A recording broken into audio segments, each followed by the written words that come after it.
Nah, kalau ini tidak diperlukan menjadi yang fungsional seperti bawahnya, biasanya disimpan dalam ini, dalam tubuh kita, dalam fosfolipid. Nah, yang fungsional adalah arachidonat ini nanti akan menjadi leukotriene, prostacyclin, prostaglandin, dan thromboxan. Di mana leukotriene ini banyak pada makrofag, neutrofil, monosit, di mana efeknya adalah ya untuk imun ini ya, leukosit ya, terutama leukosit kemotaksis. Sedangkan prostacyclin banyak pada endotel, karena banyak pada endotel ini banyak pada vaskular fungsinya ya, antiagregasi, vasodilatasi, menurunkan tekanan darah dan lain sebagainya. Nah, sedangkan thromboxan sebaliknya gitu ya. Ya, inilah barangkali peran daripada linolik melalui arachidonat ini, ya bagaimana menyeimbangkan antara menurunkan tekanan darah dan mempertahankan tekanan darah sini ya. Jadi kalau ini dalam keadaan seimbang, ya akan terjadi suatu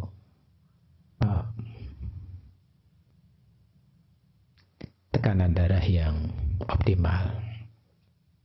Sedangkan prostaglandin ini terdapat hampir di seluruh jaringan pada tubuh. Ya, fungsinya pun ya cukup luas di sini ya. Barangkali tidak jelas ini ya, masih kita bisa dilihat nanti ya. Jadi mulai dari kontraksi otot, menurunkan tekanan darah, meregulasi pengeluaran cairan lambung, mengatur temperatur dan lain sebagainya.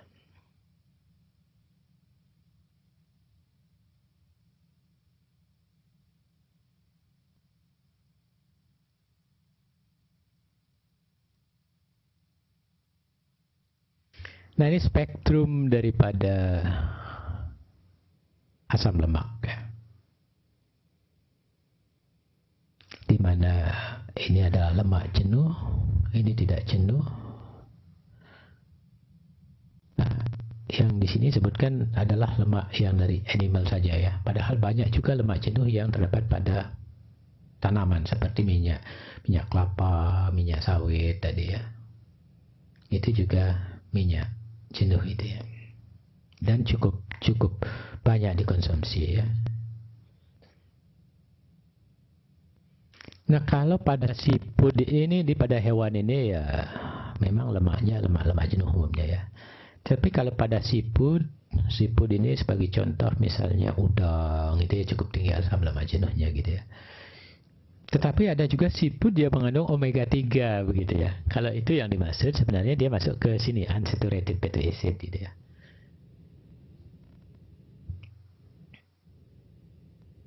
Kemudian ini kuning telur, kemudian produk-produk daripada susu itu cukup tinggi kandungan lemak jenuhnya gitu ya. Nah, dan itu mesti diseimbangkan dengan ini ya. Ya kenapa saya tulis di sini kuningnya itu demikian lebar, hijaunya agak sempit. Ya karena pola kita seperti ini ya. Kita umumnya mengkonsumsi yang unsaturated ini tidak memadai daripada dibandingkan dengan yang kuning. Sehingga PS ratio-nya menjadi rendah gitu ya. PS ratio lemak yang kita konsumsi menjadi rendah.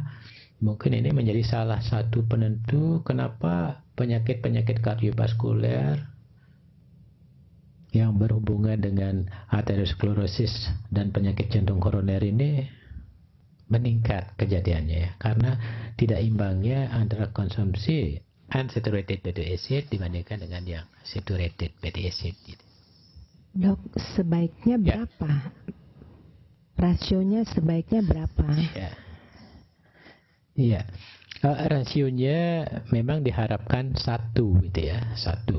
Memang kalau 1 rasionya jadi imbang antara yang unsaturated dengan saturated itu ya cukup aman sebenarnya untuk menstabilkan propelipid di dalam darah gitu ya. Jadi boleh kita makan seimbang ya, sama banyaknya. Ya. Sebaiknya seimbang gitu ya. Sebaiknya seimbang. Cuman ini ada cuman juga ya. Terutama yang berasal dari omega 6 ini ya, umumnya dari vegetable peanut, soybean dan lain sebagainya. Minyak omega 6 ini umumnya tidak tahan terhadap pemanasan itu sebenarnya ya, supaya tidak percuma juga gitu ya. Kita sudah memakai minyak jagung, misalnya minyak kedelai, ya, kenapa masalah tidak pecah ya? Karena ya bisa pada salah kita memproses makanan itu sendiri gitu ya. Kalau dipakai menggoreng, umumnya ikatan rangkapnya juga pecah gitu ya. Sehingga ya kalau fungsi sebagai minyak goreng juga susah kita harapkan dari minyak ini gitu ya. Ya paling minyak olive oil, minyak jagung ini bisa dipakai untuk menumis sebenarnya gitu ya. Jangan dipanaskan seperti menggoreng biasa gitu. Kan di dalam pabrik kan pembuatannya juga dipanaskan, Dok. Iya. Ini saya tidak tahu prosesnya kalau yang membuat dia ini ya. Saya pernah baca dipanaskan sampai tinggi sekali. Ya? Iya. Dipanaskan sampai tinggi sekali ya. Iya, kecuali virgin olive oil nggak dipanaskan. Ya kalau minyak goreng yang biasa yang kita kenal sebagai minyak sawit barangkali seperti itu ya. Tapi kalau minyak yang ini ya saya tidak tahu ya. Minyak katun, minyak jagung, minyak kacang, apakah juga dipanaskan kita tidak tahu gitu ya. Tetapi ya yang saya tahu kalau minyak itu dipakai untuk menggoreng, dia akan pecah gitu ya, ikatan rangkapnya pecah sehingga ya tidak ada gunanya gitu. Berarti menjadi saturated dong ya, Dok ya. Ya, menjadi saturated. Bahkan juga ya bisa berubah konfigurasi gitu ya. Karena yang ini sebenarnya ada bentuk lagi ya. Ada bentuk cis namanya, ada bentuk tran gitu ya. Tran. Yang ini adalah cis ini ya, cis. Kalau tran itu adalah tidak membantu. Ya, misalnya margarin, misalnya minyak-minyak yang dipadatkan, yang dihidrogenated itu ya. Itu banyak dalam bentuk tran. Itu juga tidak dianjurkan itu ya. Tidak dianjurkan. Makasih. Ya.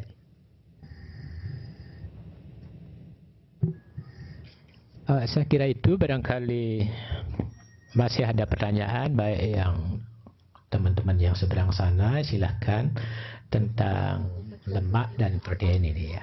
Prof. Ya. Saya mau nanya soal jadi lebih bagus polyunsaturated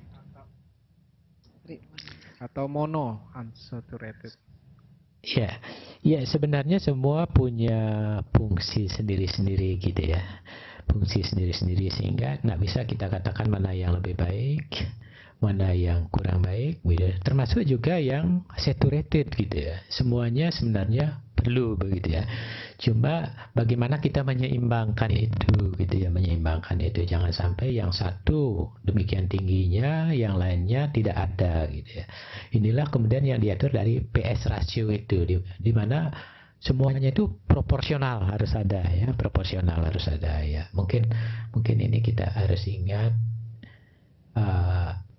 sebenarnya ya kolesterol pun kan demikian gitu ya. Kolesterol di dalam tubuh kita kan bukannya tidak ada gunanya sebenarnya ya. Tetapi kalau melebihi besaran tertentu ini akan berakibat negatif begitu ya. Ini pun juga demikian. Unsaturated yang mono maupun poli ini diharapkan juga berimbang. Kalau tadi disarankan mono unsaturated paling tidak 34%. Itu kalau misalnya PS ratio kita harapkan 1, berarti polyunsaturated harus mengisi sebagiannya lagi supaya rasionya menjadi 1 gitu ya. 1 ya barangkali ya hampir sama jumlahnya, hampir sama. Mono, poly dan saturated. gitu ya. Kalau itu sepertiga kan menjadi sekitar 60% dia sudah. Sisanya 40% dari saturated itu sudah bagus gitu. Tapi kalau misalkan ada pasien selalu nanya, minyak goreng apa yang lebih baik dipakai? Jawabnya gimana? Ya, ini kita akan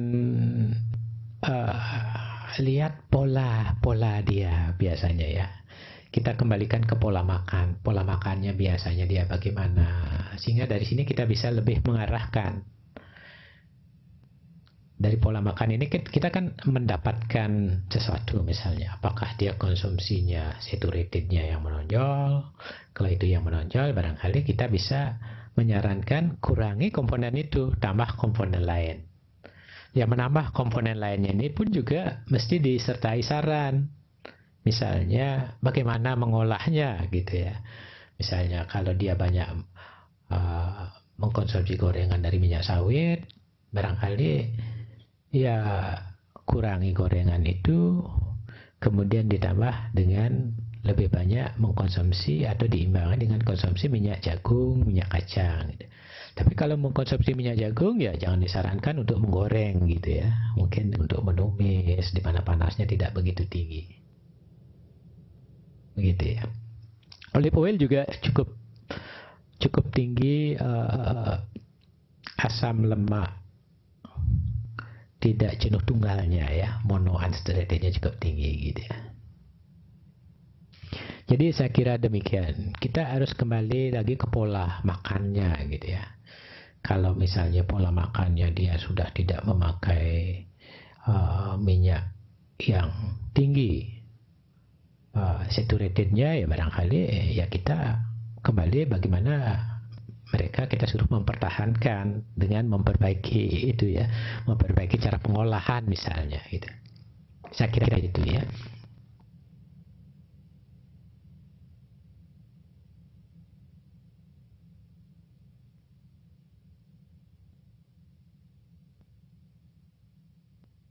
Jadi kita masih banyak punya waktu. Barangkali saya mau lihat sekilas energi ya, energi pada pertemuan kita yang pertama itu sangat sedikit kita singgung gitu ya.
Kita bicara energi ya, kita singgung sedikit energi di sini.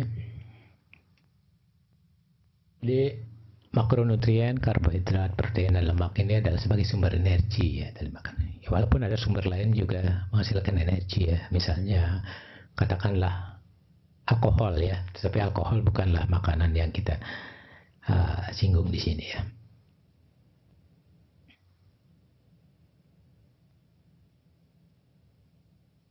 Ini adalah satuan energi per gram bahan 449 ya. Ini komposisi yang ideal yang diharapkan ya. di mana ya karbohidrat harus yang tertinggi ya, karena ini yang paling murah, paling gampang, paling kecil risikonya gitu ya. Jadi harus 60-70% daripada energi yang kita konsumsi itu berasal dari karbohidrat. Dan inilah yang menyebabkan kenapa karbohidrat dalam hal ini ya, kalau kita di Indonesia itu beras sebagai bahan pokoknya kita konsumsi paling besar porsinya ya. Dan kalau kita lihat piramida bahan makanan ini letaknya di bawah ini ya, karena harus dikonsumsi dalam jumlah besar. Sedangkan protein itu ya cukup 10-15% aja dari total karbohidrat itu dikonsumsi. Jadi tidak banyak gitu ya. Jadi yang 60-70 gram per hari itu ya sebenarnya ini menjadi 10-15% daripada energi yang kita konsumsi ya. Sedangkan lemak ya juga idealnya jangan tinggi-tinggi gitu ya. Jangan tinggi ya, jangan lebih dari 25 misalnya 30. Ya idealnya ya sampai 20% dari total kalori ya. Prof, Ya kalau Prof mau ya. tanya, lemak itu 9 kalori per gram dalam bentuk apa tuh Prof? Cair atau gramnya dalam bentuk cair? Ya gram lemak ya, gram lemak. Sebab ya yes, ini tidak bisa kita lihat langsung ini ya. Sebab yang kita konsumsi adalah bahan makanan gitu ya. Dan Bahan lemak kan makanan. lebih enteng. Ya, lemak ada cair, ada yang padat begitu ya. Ya pokoknya gram begitu saja gitu ya. Jadi ya lemaknya ini ya, lemaknya. Malah ya sering kita lihat yang kita konsumsi bahan makanan, misalnya beras itu ada sekian gram komposisi karbohidratnya, sekian gram proteinnya, sekian gram lemaknya, itu ya semuanya diperhitungkan ya, semuanya diperhitungkan. Jadi ini bisa kita lihat dari buku-buku gizi umumnya. Di bagian belakang lampirannya itu ada DKBM namanya, atau Food Composition Table ya, Food Composition Table. Jadi masing-masing bahan makanan akan diuraikan komposisi zat gizinya gitu ya. Nanti dari semuanya itu diharapkan ya begini komposisi energinya, harus didominasi oleh karbohidrat, proteinnya cukup 15% saja, lemaknya sekitar 20%. Dok, mau nanya dok, Ya. mengapa persentase lemak lebih tinggi daripada protein? Ya ini barangkali ya mengembalikan daripada fungsi ya, fungsi dan metabolismenya ya. Seperti kita tahu tadi ya, kalau nanti metabolisme ini yang tinggi, lemak dan protein yang tinggi, protein hasil sisanya adalah selain keton bodies ya, terutama yang kelompok ketogenik tadi ya, aminoketogenik juga akan menghasilkan urea ya. Urea ini juga akan sangat meningkatkan kerja atau beban ginjal itu ya, kalau kita tinggi-tinggi mengkonsumsi protein. Lemak juga demikian ya, lemak keton bodiesnya tinggi sekali ya, ini akan mengganggu keseimbangan asam basa di dalam tubuh kita ya kalau metabolisme lemak itu tinggi ya. Ya misalnya metabolisme lemak tinggi itu misalnya pada diet katakanlah pasien obes yang berdiet atau tidak makan, bahkan yang puasa, itu semata-mata sumber energinya dari lemak saja itu ya, lemak tubuhnya dipecah. Nah ini akan keton bodiesnya akan sangat tinggi sekali ya, keton bodiesnya akan sangat tinggi. Itu yang ditakutkan. Tapi kalau komposisinya seperti ini ya aman-aman saja, masih bisa dinetralisir oleh tubuh keton bodiesnya. Kemudian uriumnya masih bisa dikeluarkan dengan baik oleh ginjal sehingga tidak menyebabkan suatu gangguan. Barangkali itu ya. Samping dengan ya tadi inefisiensi dari pemecahan protein menjadi energi gitu ya. Karena pemecahan protein menjadi energi memerlukan energi juga. Nah ini tidak memecahkan masalah juga sebenarnya gitu ya. Tidak efisien gitu ya. Saya kira itu ya. Sehingga komposisi seperti inilah yang ideal begitu ya. Ini nanti keluar di sebenarnya Debkes sudah mengeluarkan pesan-pesan gizi seimbang ya. Pesan-pesan gizi seimbang di situ, makanlah ya, ini yang terbanyak disarankan Pak, sebagai sumber energi. Konsumsilah karbohidrat sebagai sumber energi, malah minimal 50%. 50% sebenarnya dia minimalnya gitu ya.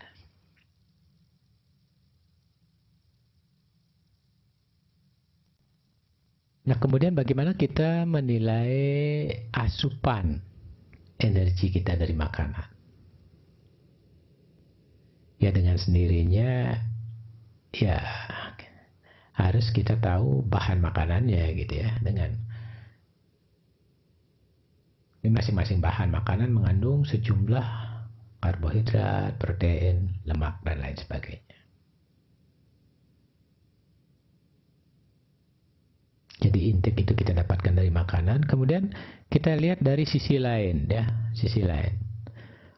Bagaimana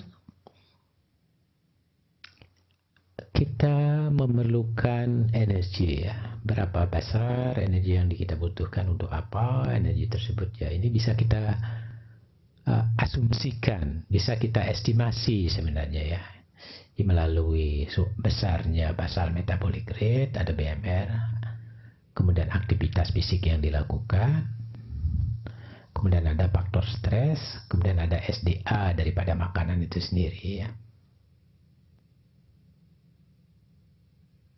Nah, untuk basal metabolic rate ini saya sudah sampaikan minggu lalu, itu ada rumusnya. Yang paling mendekati, paling kecil pengabaiannya karena memperhatikan semua komponen dari berat, umur, jenis kelamin gitu ya, memakai formula Aris-Benedict ini ya.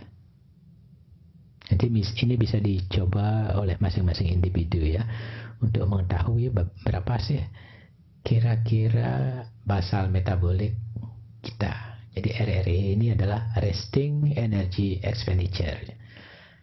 Di energi yang dikeluarkan pada saat istirahat. Itu diestimasikan hampir sama dengan BMR ya.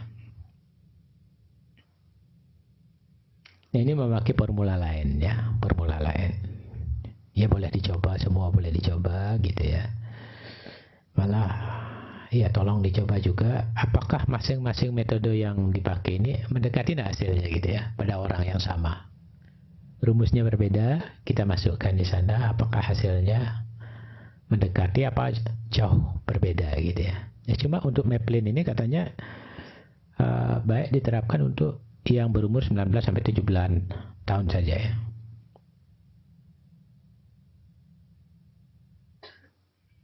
Ini yang cuma memakai berat badan dan jenis kelamin gitu ya.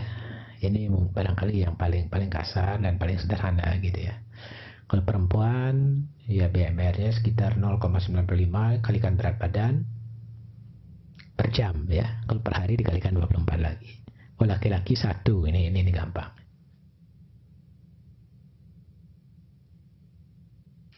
Nah, yang di bawahnya ini kalau pada yang obes gitu ya, pada yang obes.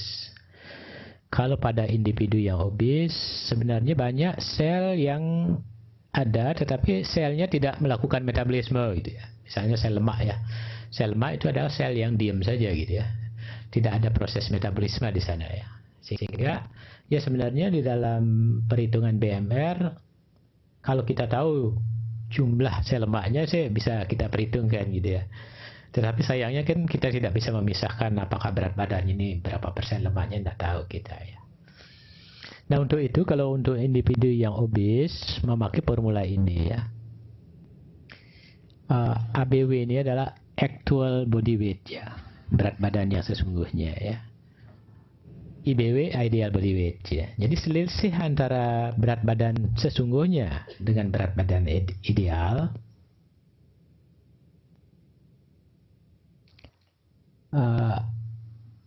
jadi ini kan kelebihan berat badannya ya. kelebihan berat badannya itu diakui seperempatnya saja ya, seperempatnya saja. Sehingga berat badan yang dipakai pada individu obes itu adalah berat badan ideal ditambah seperempat daripada kelebihan di atas berat badan ideal tersebut. Itu sebenarnya. Untuk menghitung W ini ya, W. Plus IBW lagi, Dok. Oh ya, IBW. Ya misalnya seseorang tinggi badannya 170 ya. Kalau 170 berat badan idealnya kan 170 dikurangin 100, 70 dikurangin 10% lagi, dikurangi 7 ya. 63 ya, 63. Misalnya seharusnya berat badannya 63, tetapi ternyata berat badannya 80, katakanlah 80 ya. 80 dikurangi 63 berapa Ibu? 17 dibagi 4, 17-nya 4 kira-kira ya. 4,25 ya. Sebenarnya berat badan yang diakui adalah 63 ditambah 4,5 tadi gitu. Itu ya, karena sebagian daripada lemak itu kan tidak bermetabolisme gitu ya. Kalau kita perhitungkan itu, ini menjadi tidak akurat perhitungannya gitu ya. Jadi ini juga untuk memperhitungkan kebutuhan energi bagi yang menderita kegemukan gitu ya. Lebih-lebih yang gemuk ya. Jangan memperhitungkan energi untuk yang gemuk itu sesuai dengan berat badan aktualnya.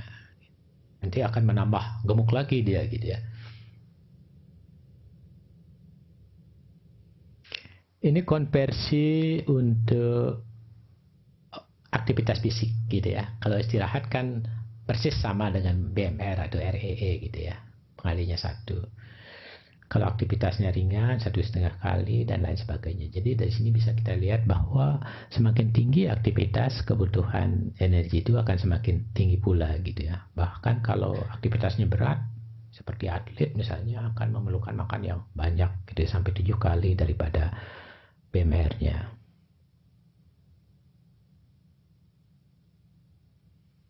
Nah, spesifik dynamic action ini juga sering disebut sebagai thermic effect ya, thermic effect daripada makanan. Yang ternyata ya absorpsi daripada makanan itu juga memerlukan energi. Nah, ini ya perlu diperhitungkan ya. Terutama ya makanan-makanan yang masuk melalui oral atau enteral gitu ya.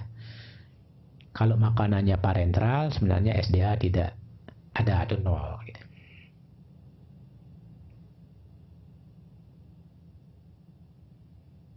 SDA juga tergantung dari jenis makanan yang dikonsumsi. Nah, kalau dari makronutrien yang paling tinggi SDA-nya adalah protein. Nah, inilah kembali protein ya. Kenapa protein itu ya suatu yang mahal ya, bukan dari segi harganya saja mahal, metabolismenya juga cukup mahal di dalam tubuh gitu ya. Metabolismenya juga mahal sehingga ya sebenarnya kita tidak usah mengkonsumsi protein yang berlebihan di atas kebutuhan tubuh kita. Ini akan memberatkan organ-organ tubuh kita gitu ya.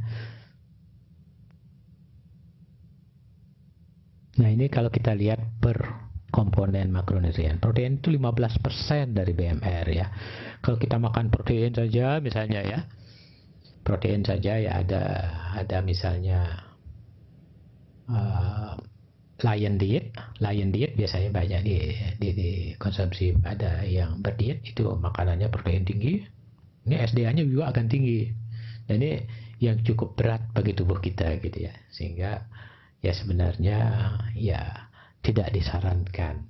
Harus kembali ke komposisi nutrien yang proporsional ya, karbohidratnya paling tinggi diikuti oleh lemak dan protein. Untuk makanan yang campuran biasanya kita pakai di tengah-tengah gitu ya. Ya kita kan tidak mesti makan satu jenis makanan saja, lemak saja, karbohidrat saja, protein saja, kan tidak mungkin. Pasti kita mengkonsumsi semua komponen dari makanan tersebut ya, dari zat gizi tersebut dengan komposisi seperti yang saya sampaikan tadi ya. Nah, untuk itu biasanya kita perhitungkan ini sekitar 10% terhadap BMR harus ada kita tambahkan untuk SDA ya.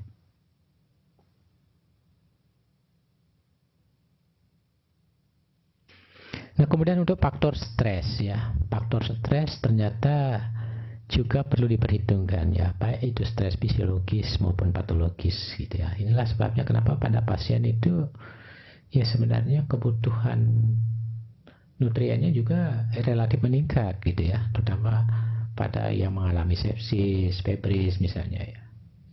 Karena di sini ya diperhitungkan setiap peningkatan 1 derajat Celcius itu perlu ditambahkan 10% lagi dari BMR gitu ya.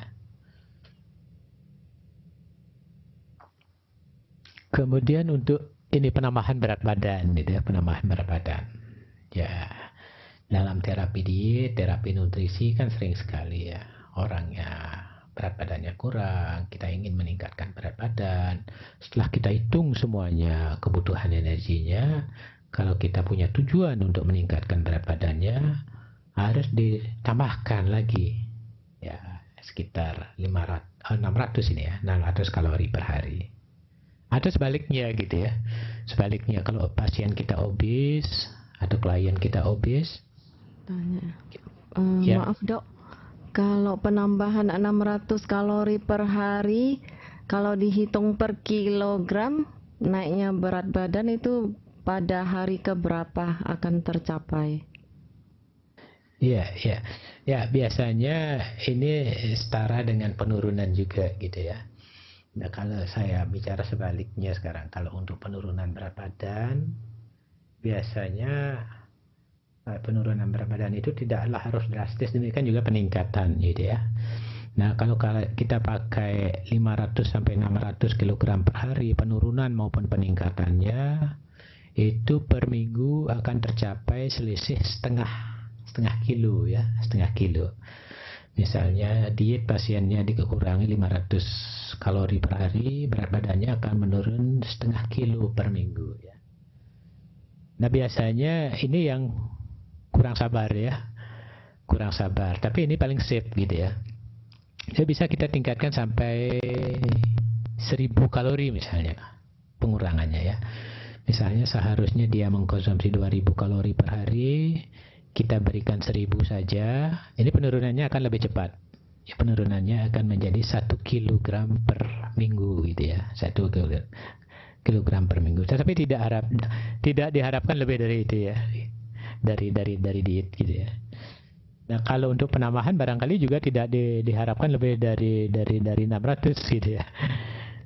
Ya di mana ya diharapkan penambahannya itu menjadi perlahan.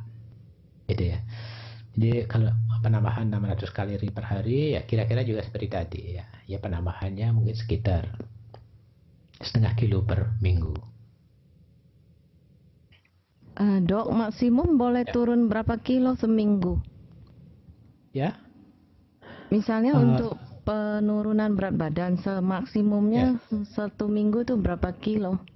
Ya masih aman 1 kilo ya, kalau dari diet saja. Kalau ditambah dengan aktivitas fisik ya sudah bisa lebih tinggi lagi, bisa 2 kilo begitu ya, penambahan aktivitas fisik gitu ya.